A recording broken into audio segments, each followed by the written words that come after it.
Hello everyone, welcome to our presentation. Today we'd like to share about self-media trends during the epidemic. COVID-19 stands for coronavirus disease 2019 and it is an infectious disease caused by a virus. It was first detected in December 2019 in Wuhan, China, and has since sparked a global pandemic. Various countries required residents to be quarantined at home during the pandemic. As a result, various industries began to shift their business models during the pandemic, including the media industry. Self-media is a form of media in which an individual or small teams creates, produced, and published content on their own through an internet platform, including text, images, videos, and other forms. During the pandemic, the self-media industry was affected like never before. This article will discuss the development trend to self-media during the epidemic. During the COVID-19 pandemic, live streaming has played a crucial role in various industries, including arts, entertainment, and religious service. Businesses and organizations have turned to live streaming to adapt to the new realities imposed by the pandemic. For instance, the Metropolitan Opera House in New York City has resorted to live streaming performance to engage with audience and generate revenue after their shutdown. Similarly, musicians like Lady Gaga and BTS have utilized this online platform to connect with their fans through virtual concerts. The benefits of live streaming events post-COVID-19 are significant. Live streaming allows businesses to reach a wider audience while maintaining engagement and reaction in real time. It enables better communication with viewers, fosters audience participation through live chats, and enhances brand awareness and engagement. Moreover, live streaming events can help businesses understand their audience better, cater to diverse preferences, and create a more inclusive experience for viewers worldwide. Local broadcast stations have also played a vital role during the pandemic by providing accurate and timely information on COVID-19 through various platforms such as video, television, online channel, and social media. Broadcasters have been instrumental in delivering crucial news updates, public service announcements, and government press conferences through live streaming to keep communities informed and educated about the pandemic. In conclusion, live streaming has emerged as a powerful tool for business organizations and broadcasters to adapt to the challenge posed by COVID-19. It has facilitated connectivity with audience, enabled real-time engagement, and served as a vital medium for sharing information and entertainment during these unprecedented times. An article about what most people in the UK is thinking about the role of the news media in COVID-19. According to the article, a majority of Britons believe that news media help them cope with COVID-19. However, one third also says the news coverage made the crisis worse. The research for the paper is set against a backdrop of a majority of people in the UK believing that the news media helps them cope with COVID-19. But a third saying that the news coverage made the crisis worse. The research was conducted as a part of the UK's COVID-19 News and Information Project, funded by the Nuffield Foundation, with a fact sheet published by the Returns Institute for the Study of Journalism. The Nuffield Foundation is an independent, charitable trust that funds social policy research and student projects. The study investigated British people's use and trust in the news media during the COVID-19 crisis. The findings show a decline in news usage and trust, but a more people-pronounced decline in trust in government. We found that despite important investigation, reporting, and the previous research demonstrate that people who follow the news know significantly more about the coronavirus disease, a source says that it's thinking that coronavirus situation in the UK has been made worse by how the news media has covered it. Just 7% say better and 46% say news media coverage has neither made the situation better nor worse. The percentage of people who say they have used online news as a source of information about COVID-19 in the last week has dropped 70% points since April. Use of TV news for information about the pandemic by 22 percentage points, and the use of social media, especially for information about the coronavirus, by 25 percentage points. Less than half of response with news organizations as relatively trust the worst source of information about COVID-19, down from 50% in April.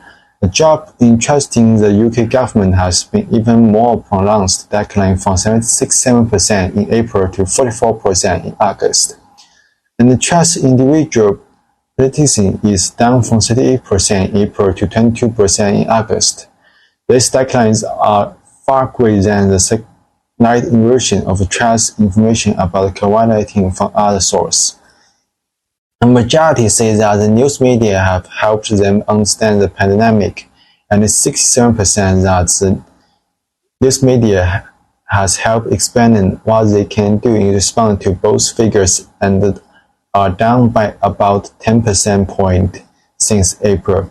27% they say they feel the news media has exploited the crisis, a figure basically unchanged since the first wave of our study.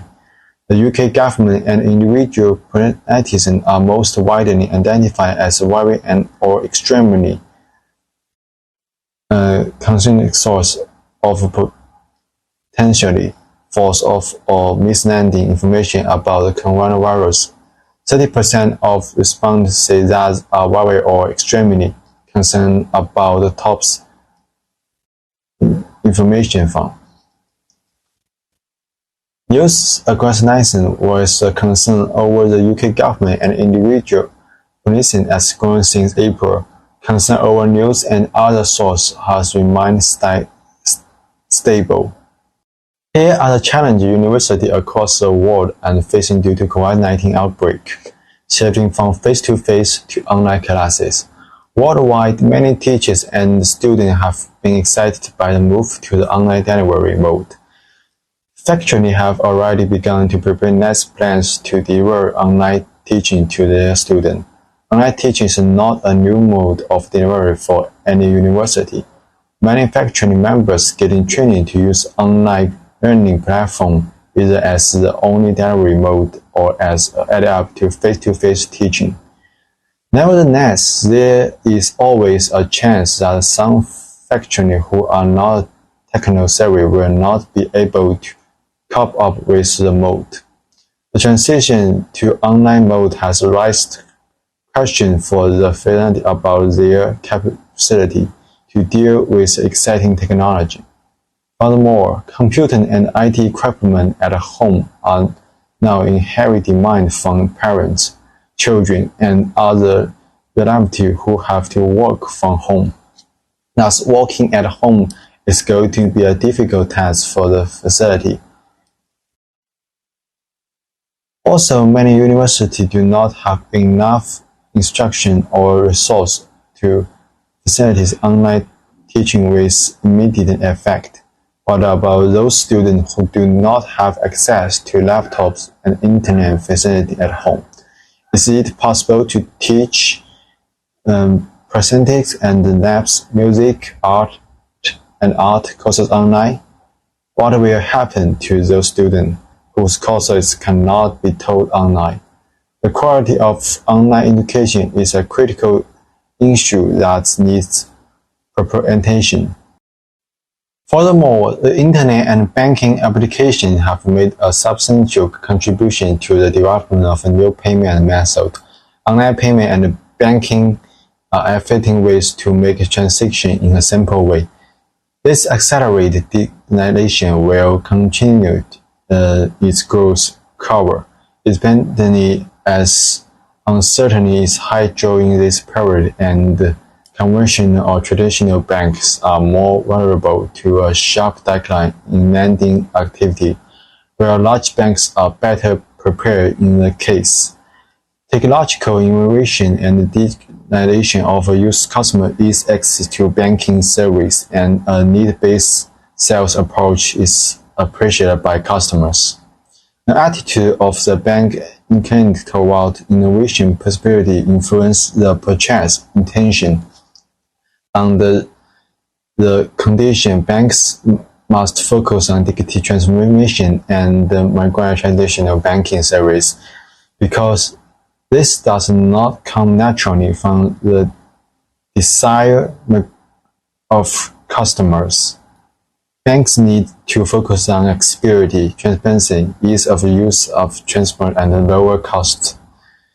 Consumers who are aware of price decline and who have a base of financial education react to these incentives, but they are a minority. Most customers are not yet willing to use this digital service to make the step toward digitalization.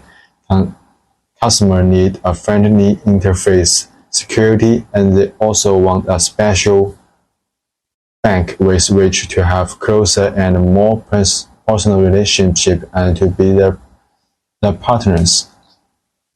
During 2020, banks can help by getting customers to use digital service technique, them how to adjust their budget, and dealing with them by educating them. Also, there is a connection between easy access to banking service and the migration of customers in the digital area. And at the same time, ease of access, conventional and the customer benefit are just as important when it comes to the intention of using mobile banking application. Anyway, the pandemic period is a period full of challenge and opportunity. For the self-publishing industry, this period is also a period of challenge and opportunity. Self-media people need to constantly improve their own strengths, adapt to market demand, and seize the opportunity.